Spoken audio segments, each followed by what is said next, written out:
Unaanzaje kuokota nazi saa 11 asubuhi kwenye fence za watu? Nazi 6. Nazi, kwa sababu mimi yashatokea hayo, ndio maana nimekuuliza unaanzaje kuokota nazi kwenye, unajua brother, kuna mitaa hata ukiinama tu unaweza kupigwa bomba. Shaba. Yaani ukiinama unaonekana, yaani kuna mitaa hawajazoea mtu kuinama chini. Yaani ukiinama chini watu wanaona kama watu wa silaha na kutia bomba juu kwa juu hapo. Hujaona ile umekaa na mtu kama mtu anaingia kwenye koti hivi. Yeah. Kama anatoa pesa, waje kama anatoa bomba mzako anakushuti. Hujaona kuna mipango ya hela?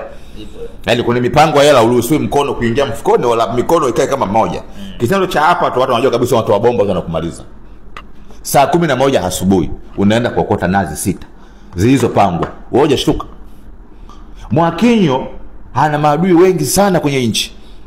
Mwakinyo na ndo maana anafuga mbwa na walinzi tofauti tofauti kiusalama wako yeye.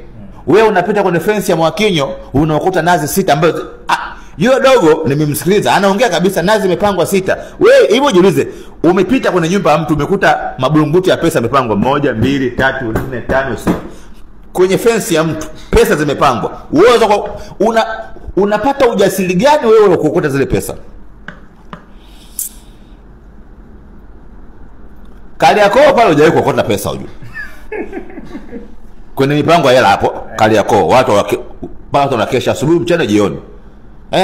Kwenye nyumba ya watu iko siri zimepangwa pesa kwenye msitu wa Mwakinyo. Wewe unaokota 1 2 na unavyookota pale unaenda kwa kwenye hela kule kule. Yaani wewe umeshatega mitego, wewe umekaa shamba. Mimi nimekaa shamba. Kuna mitego ile ambayo unatega dea, tondole, vituku, wewe wajui hiyo. Shorwe au sabana. Wanasema kisinge sijui, tondole yule mwenye kofia yule. Anakula mabibo, korosho kwetu kule. Au sabana. Kerengende, yule Kerengende ipo